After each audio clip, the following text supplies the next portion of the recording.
And welcome. Thank you so much for joining us for today's webinar, Mind Over Information, Addressing Misinformation in Immigrant Communities.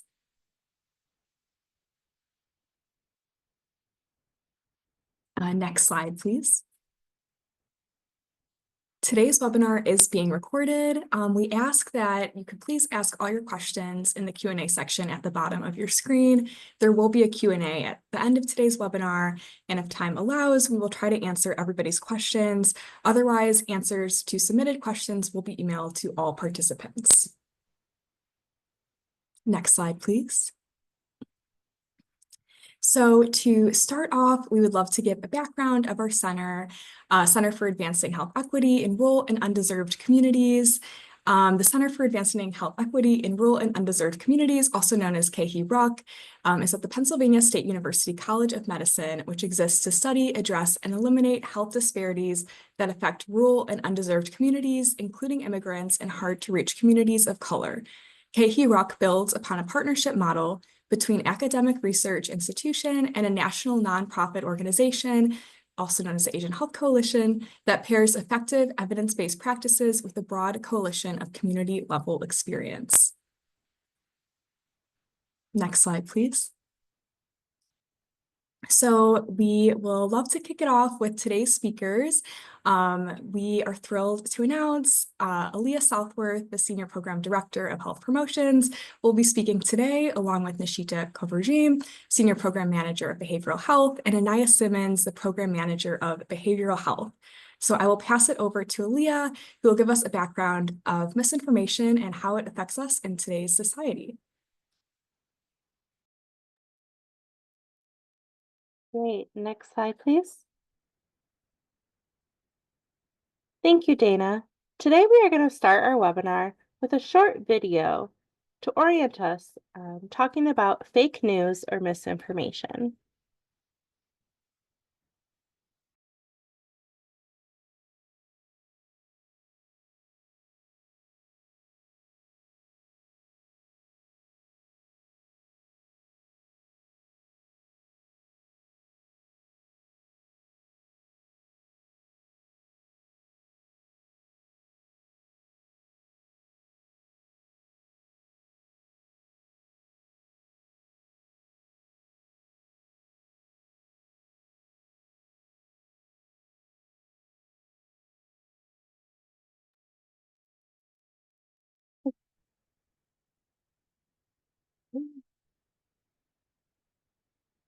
Oh.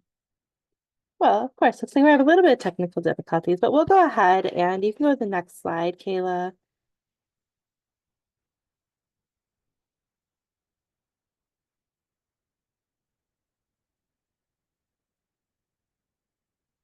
So in the video, and we will send out that link, I apologize for the difficulties. They're talking about, fake news or misinformation. And this can really make you believe things that are untrue, ultimately affecting how you make important decisions. So what is misinformation or fake news? It can be broken up into three main categories: misinformation, disinformation, and malinformation. So malinformation is intentionally designed to hurt someone, such as harassment, hate speech, and smear campaigns. Disinformation is information which is deliberately intended to mislead. This is done by intentionally misstating the facts, such as propaganda. And finally, misinformation or false news is the false or inaccurate information that is not intended to cause harm, such as satire content and clickbait websites. Next slide. So why are we susceptible to misinformation? As humans, we are hardwired to believe rather than doubt, especially when those beliefs reinforce what we already think. Additionally, we tend to judge the accuracy of information based upon how easy it is to remember or accept. The more we hear something and the more familiar it is, the more likely we are to accept it as true. Next slide. So how and why does misinformation spread? Seeds of misinformation get planted and spread very quickly, particularly in immigrant communities across the world for many reasons.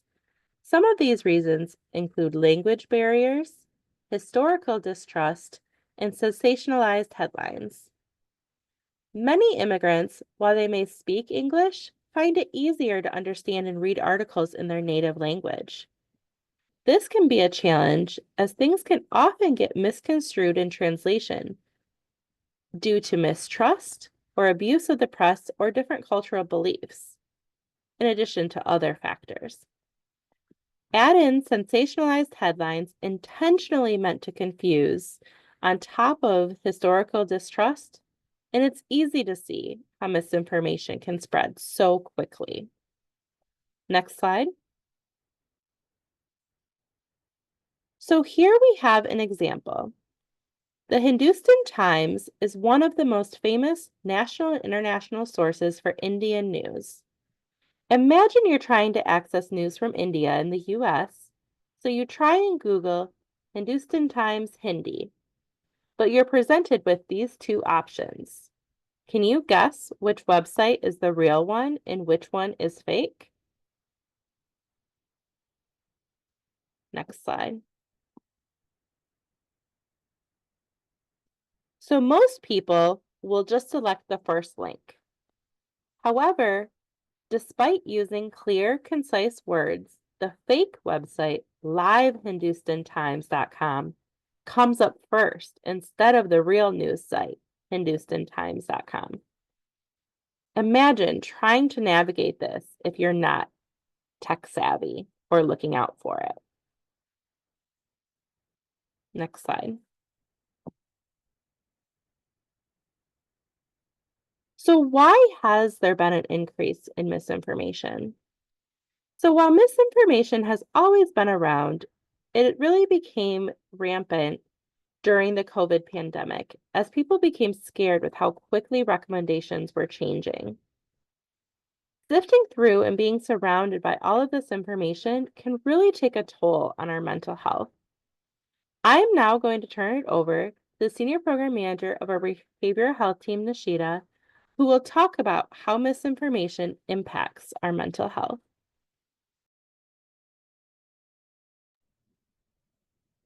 Next slide, please.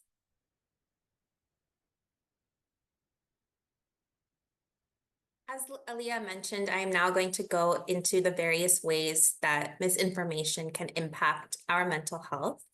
Next slide. So as the pandemic unfolded, people turned to the internet in search of answers, trying to reduce the anxiety, fear, and uncertainty they were feeling. And while finding information gave people a sense of control, constant exposure to conflicting news created additional stress. There was a flood of contradictory reports about the virus, preventative measures, and treatment, which left people feeling more confused and anxious.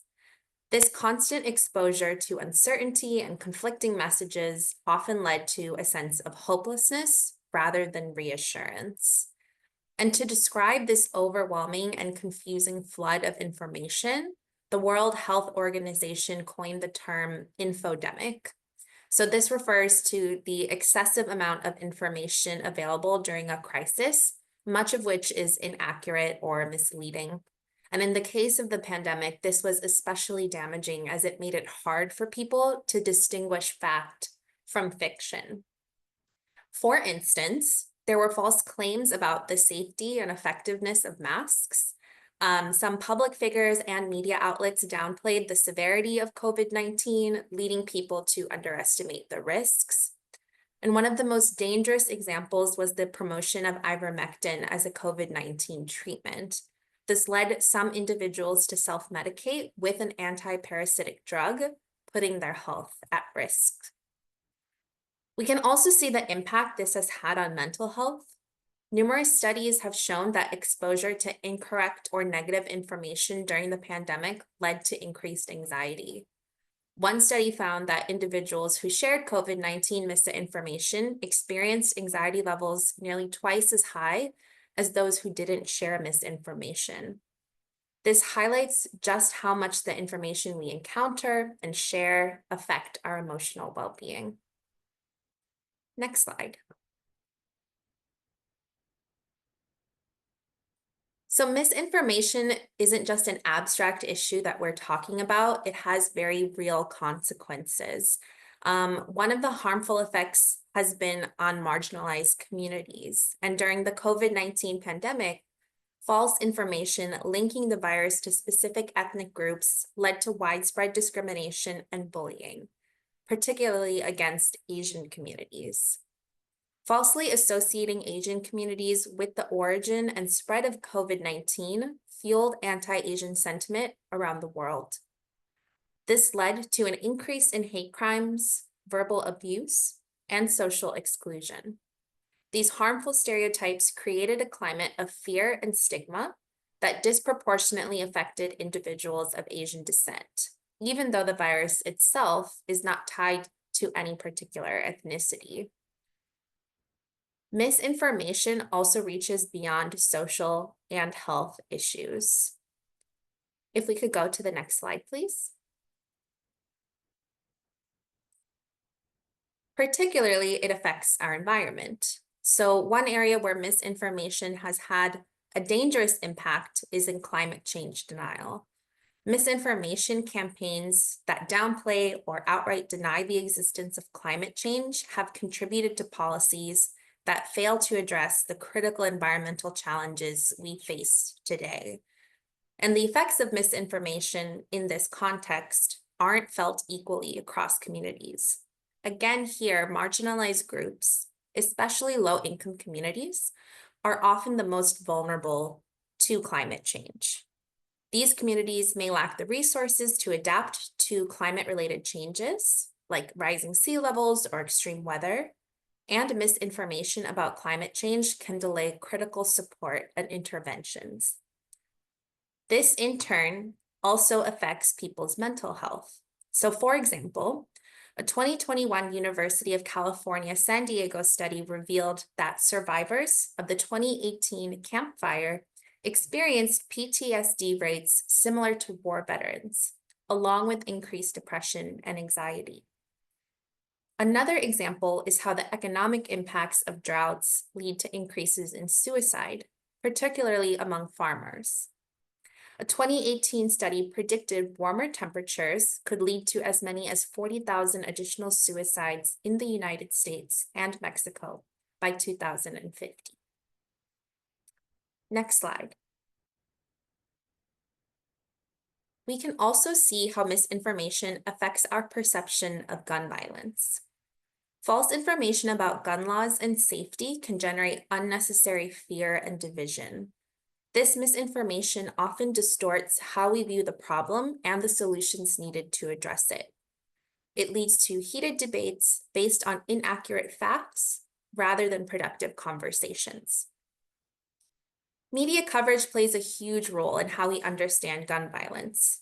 However, misleading or sensationalized coverage can distort our perception of it. For example, news outlets often focus heavily on mass shootings. And while they are tragic, they represent only a small fraction of all gun-related deaths in the United States. This focus can skew our understanding of gun violence and lead to misguided policies and reactions. Next slide. Another impact of misinformation is the erosion of trust in communities of color. Misinformation plays a role here as well, particularly when it comes to medical mistrust and voter suppression tactics. Historically, communities of color have been subjected to unethical medical practices, such as the Tuskegee experiment. This was an experiment where Black men were denied treatment for syphilis without their knowledge. These actions have created deep-seated mistrust of the medical community. Unfortunately, misinformation continues to exacerbate this mistrust, making it even harder for health authorities to communicate effectively with these communities. As a result, medical mistrust in communities of color often lead to worse health outcomes. So people might be less likely to seek care or follow medical advice, especially when misinformation fuels fears about treatments like vaccines, and this only deepens health disparities, contributing to a cycle of poor health and limited access to care. Misinformation also plays a significant role in voter suppression, particularly in communities of color. Disinformation campaigns often target these communities with false information about voting procedures, such as incorrect polling locations, dates, or even false claims about voter ID laws. This misinformation confuses voters and discourages turnout, and ultimately undermines the political influence of these communities.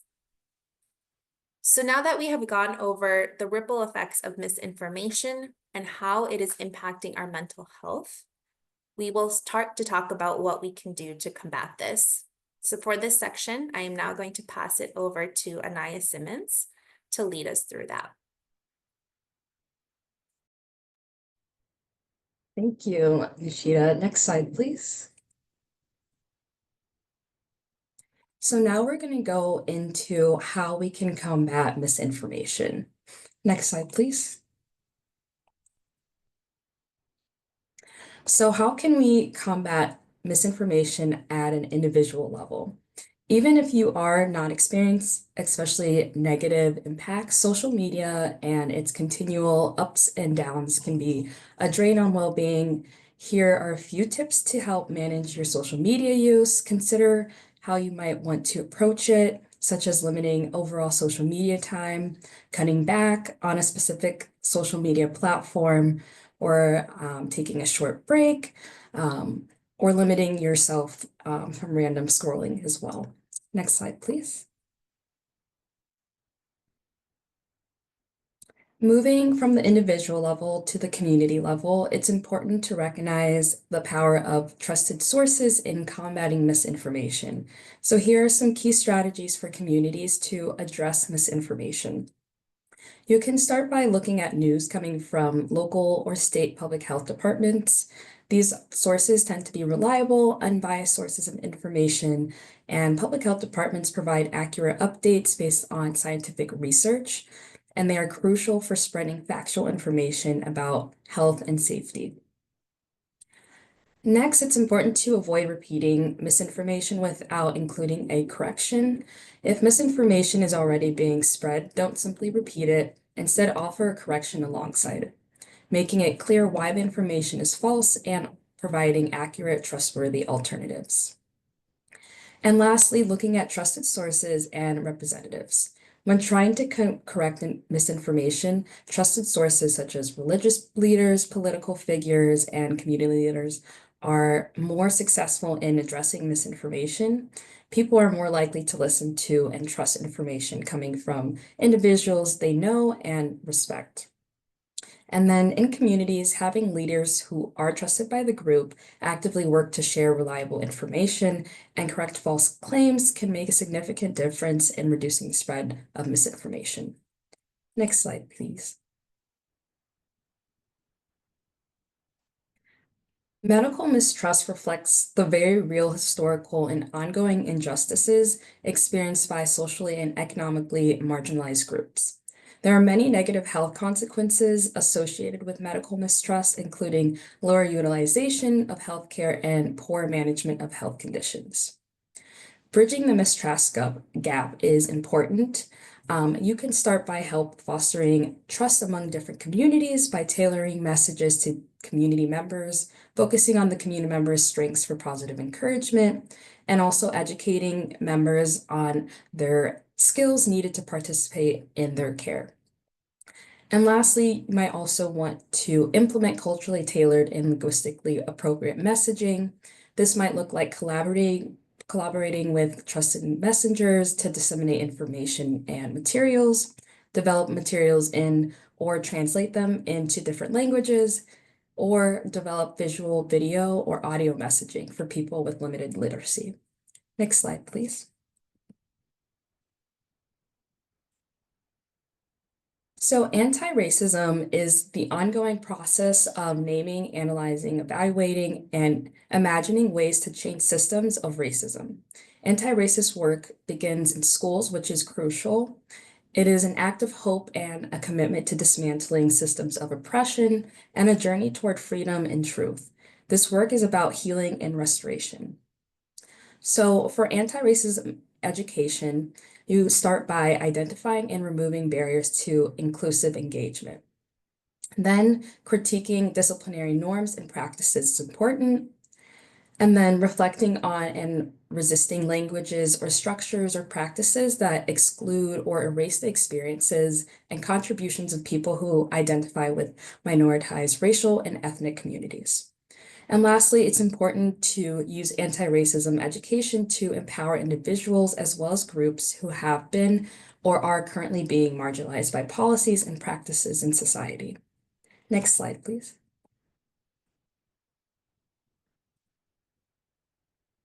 Now let's discuss how to correct misinformation effectively, especially within immigrant communities, to do this in a way that's both respectful and culturally sensitive. So we can focus on two main methods of logic-based corrections and fact-based corrections.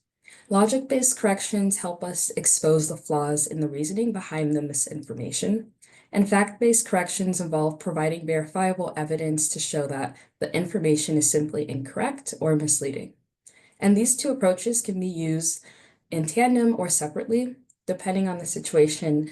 And it's important to approach the conversation in a way that respects the cultural context of the community that you're speaking to. Next slide, please. Now let's take a deeper dive into logic-based corrections. So when correcting misinformation, sometimes it's not enough to just state the facts. You need to explain how the misinformation misleads by pointing out the logical flaws. This might involve highlighting contradictions or showing how the claim doesn't align with the established reasoning or evidence. So looking at an example, let's say that you're working to combat misinformation among seniors in the Bay Area Vietnamese community. A common misconception might be that people should only consume food they enjoy, like sweets, and avoid other foods. In this case, you can expose the flaw in that logic with this response. And so the response would be, if people only consumed food they liked, like sweets, it wouldn't be very good for them. One needs to diversify one's diet with vegetables, rice, or noodles, and protein like tofu, meat, or seafood. Same principle applies to media consumption. Here, you're not only addressing the misinformation in a familiar and culturally relevant way, but you're also helping the person see the illogical nature of consuming only one type of food, or in this case of misinformation, only consuming information from one source or perspective. The key is to highlight how diversity in both diet and information leads to healthier, more balanced outcomes. Next slide, please. Now moving on to fact-based corrections, this approach focuses on using verifiable evidence to show how the misinformation is false or misleading. Let's look at another example, but involving fact-based corrections, involving a 78-year-old community member who is hesitant about getting the flu vaccine. She's heard from her family members that they still got the flu despite being vaccinated. And therefore, she believes that mask wearing and hand washing alone are enough protection. So in this case, you might want to respond with factual information to address her concerns. So for example, you can say something along the lines of, I understand your concerns, and it's true the flu vaccine isn't 100% effective. But studies show it is significantly reduces severe illnesses, especially for older adults. While mask and hand washing help, the flu vaccine offers extra protection, helping prevent serious symptoms or complications if you do get sick. Many in our community have found it helpful, and I can help you find trustworthy resources in your language if you'd like. So by acknowledging her concerns and then presenting factual information, you're correcting the misinformation in a way that feels supportive, not confrontational, and you're also offering resources in her languages, making it easy for her to access the information she needs. Additionally, debunking misinformation doesn't always mean just correcting the facts. Sometimes it's about shifting the conversation to offer more relevant, relatable information like how the flu vaccine has helped others in the community or emphasizing its importance for seniors. Next slide, please. Now let's address a challenge that many of us face: misinformation online. Misinformation spreads easily in online spaces, whether through group chats, social media, or other platforms. It's especially tough because online conversations often lack the empathy and nuance we can offer in face-to-face interactions. So why do we share misinformation? Sometimes we share it to feel connected because it helps us bond with others. And then also we might share to protect others, thinking that we're helping by passing along what we believe is helpful information. Another reason is we're seeking explanations for confusing or distressing events, which can also lead to sharing this information. And lastly, there's this desire to feel exclusive. When we think we have access to information others don't, we might share it hoping to look more knowledgeable. Next slide, please.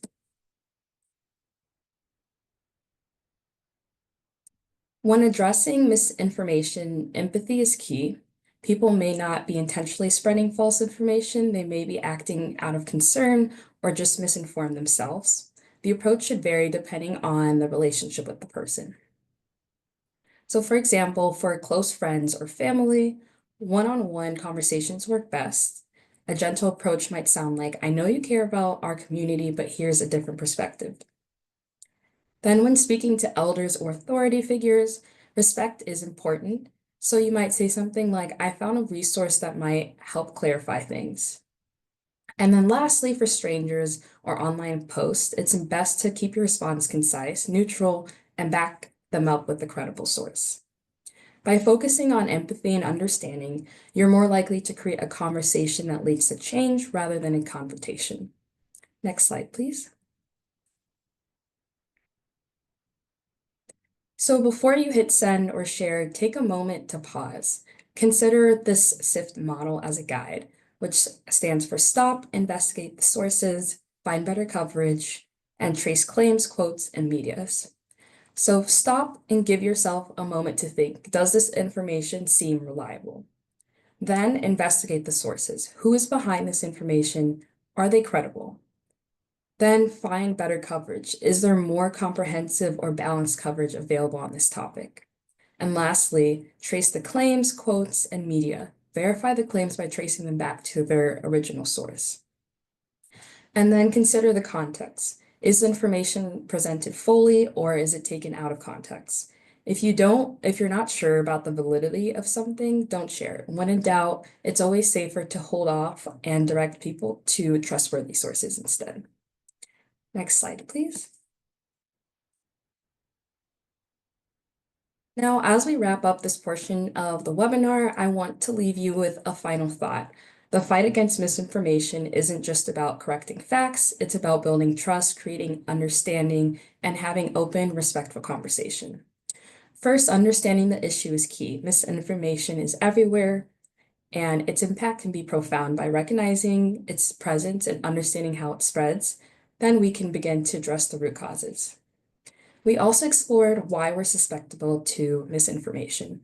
Cognitive biases, emotional appeal, and social influence all play significant roles in why misinformation is so effective at spreading.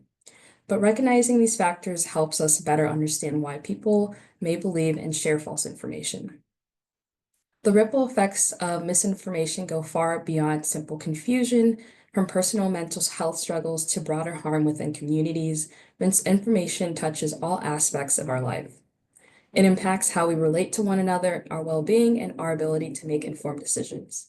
But how can we combat this? By using culturally sensitive, fact-based corrections and offering empathy. Thinking critically about the information we share, we can create a more informed and resilient community. So it's not just about proving someone wrong, but more helping them find the truth in a way that resonates with their experiences. So as we move forward, remember, take a moment before sharing, listen with empathy, and always be open to dialogue. By doing so, we can work together to build a community where truth and understanding prevail.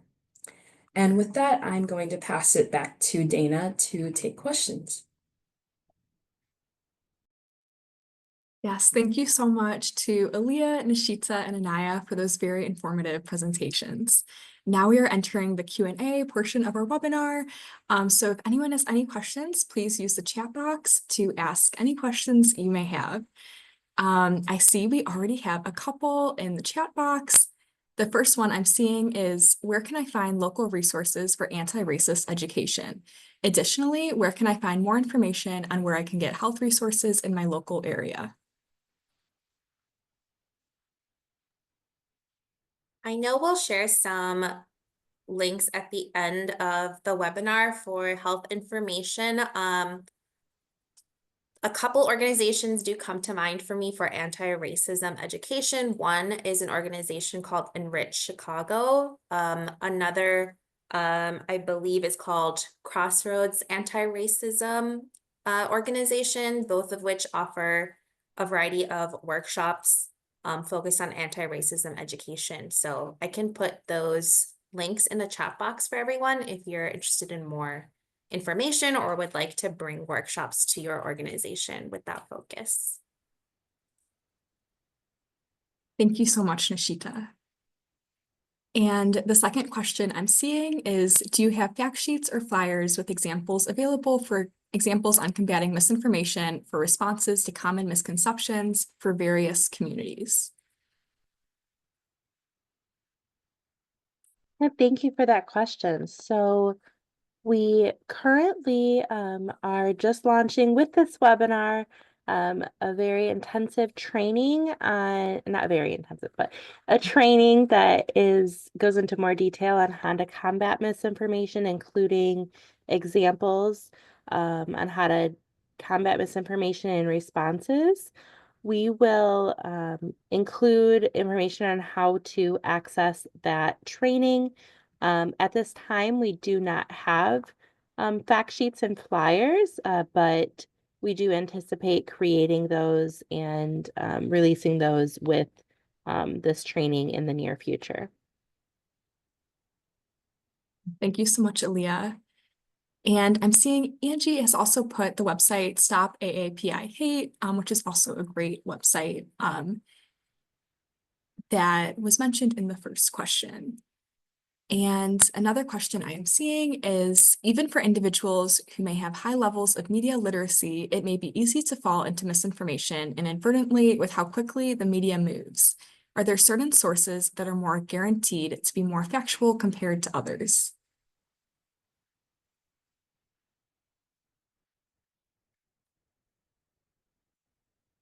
Yes. So, and if you want to go to the next slide, Dana, with I know we have some of the resources going there. So we have some trusted resources here that are offering a multilingual, but traditionally, it's going to be your health department sites. Those are really great places that have nonpartisan, non-biased information and is, nothing in life is guaranteed, but it should be more factual compared to others. And so that's what I would, kind of suggest. And also, as Anaya had mentioned, really being able to look at, kind of multiple sources and, make sure that those are there. We do have, for some languages, in these trusted multilingual websites that are, trusted and should be kind of more factual compared to others.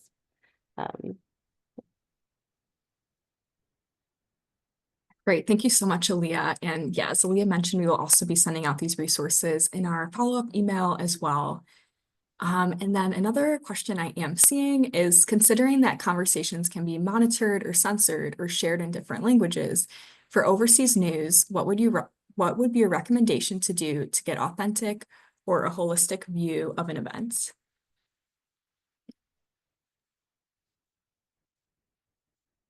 Yeah, great question, and definitely can be challenging. As mentioned, we have some in some languages, these trusted multilingual websites. There's also, if you take our training, which we hopefully, you will, there's more, kind of resources there. And I know that we have an even more extensive resource sheet that we will circulate following this webinar that has, these trusted websites.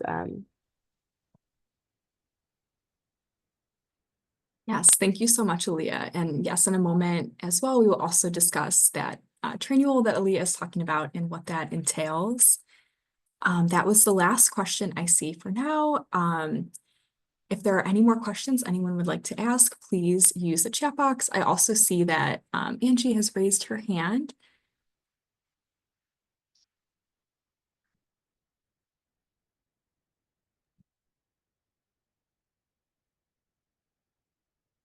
Kayla, can you take Angie off of mute, please?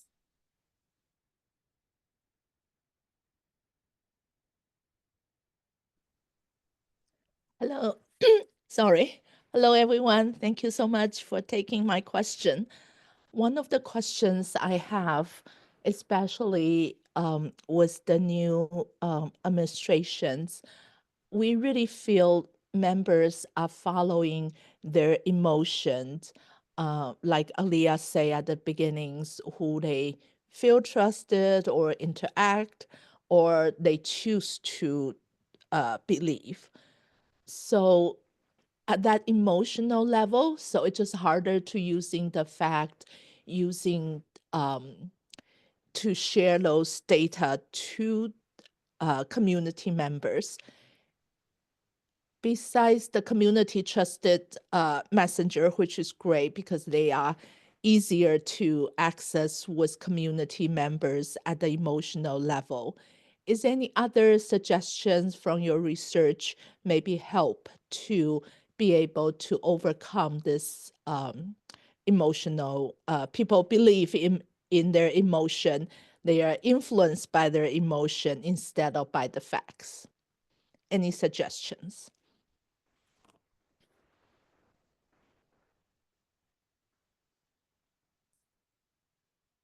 Yeah, that is a great question. And, I think that some of the suggestions that, I would have is, really going back to some of those individual things that people can do and to encourage people to do to, one, kind of take a little bit of a, break or detox from, kind of the overload of information that's going, because that can definitely fuel emotions and,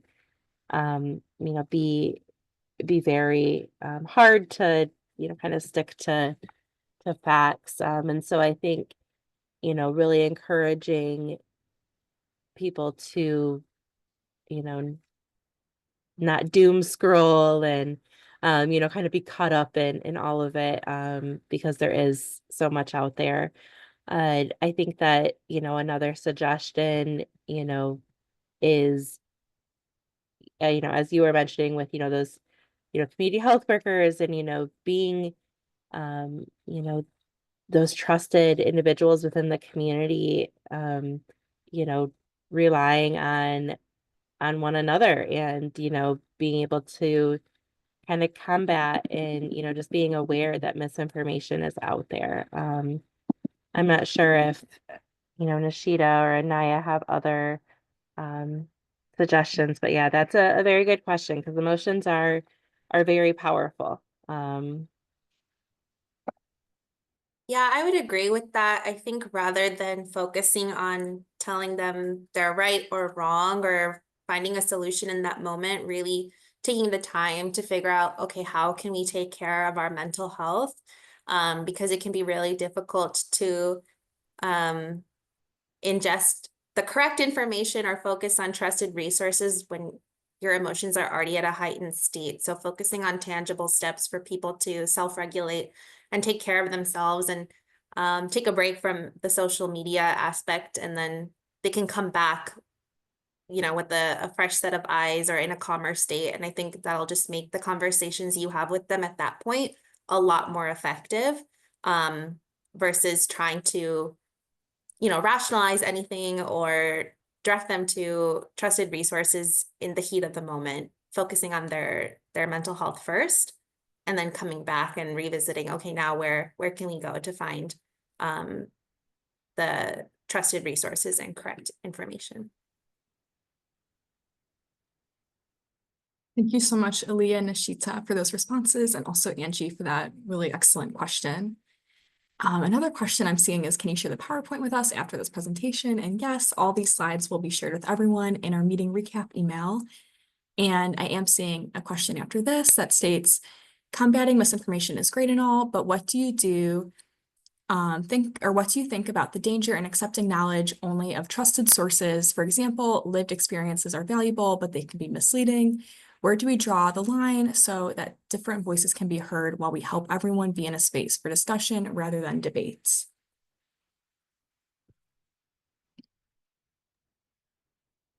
That's a really good question, and probably complicated to find the exact solution. We always want to validate people's experiences and what they've gone through. Just because it might not be published in a research study or on the CDC website, it doesn't mean that it hasn't impacted someone or their experience is not true or valid. So one, validating people's experiences, but then two, reiterating for more information or helpful resources, this is where you can go. It's not a catch-all or one-size-fits-all source. However, it is the best place to find information that will be beneficial to you, but also acknowledging what people have gone through if it's contradicting maybe things that they're seeing elsewhere. Thank you so much, Nishita. And yes, thank you so much for that question as well. That is a really great thing to think about. If there are no further questions, we encourage you to please email us if you end up having any questions like in the future. We'd love to respond. And with that, we will move forward to the next slide, please.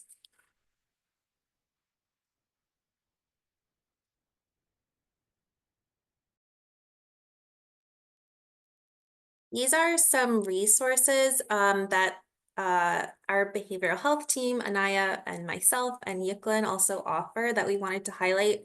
Adult and youth mental health first aid. They're free trainings that go over recognizing signs and symptoms of mental health challenges and how to support those around you and connect them to the various methods of appropriate care. So if you are interested, we do have 2 upcoming trainings this month and next month. They're all virtual, so you can join from anywhere on Zoom. And if you're interested, please use that email in the flyer, bhinfo@asianhealth.org, and we'll be able to connect you to next steps. If you can't make these trainings, know that we continue offering these throughout the year.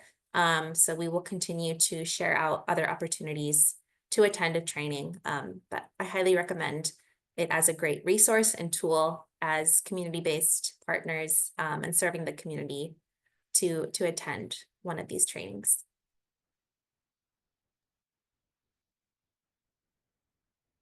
Thank you so much, Nishita. And yes, we encourage everybody to sign up for the adult mental health first aid training.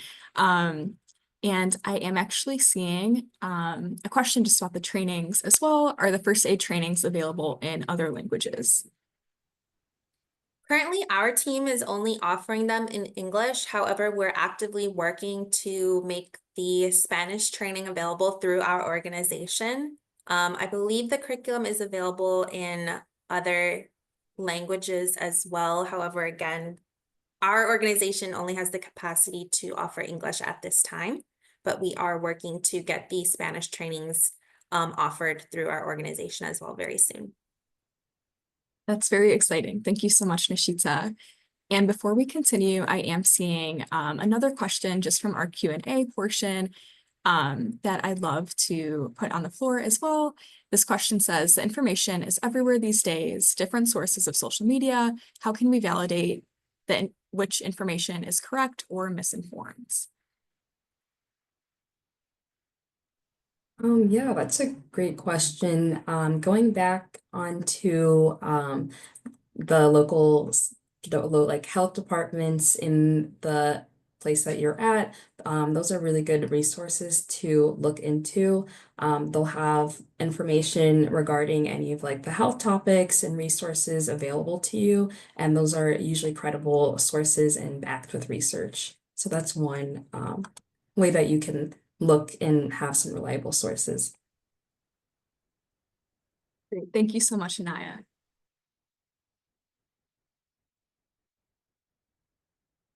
And next slide, please.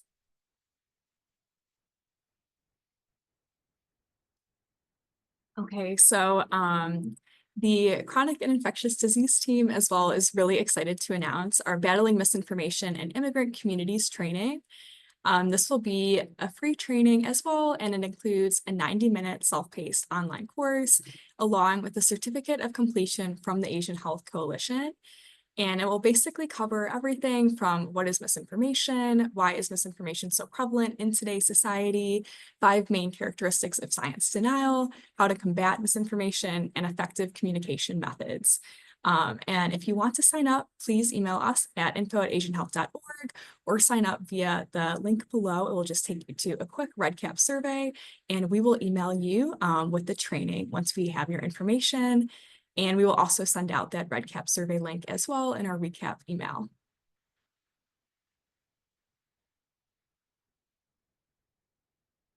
So I would just like to thank everyone so much for attending today's webinar on misinformation in immigrant communities. Shortly after this meeting, you will be sent out an email with the slides and recording of this presentation, along with a post survey that will appear shortly after the meeting is over. So thank you so much once again for attending today's meeting. And if you have any questions that end up coming up after this presentation, please email us.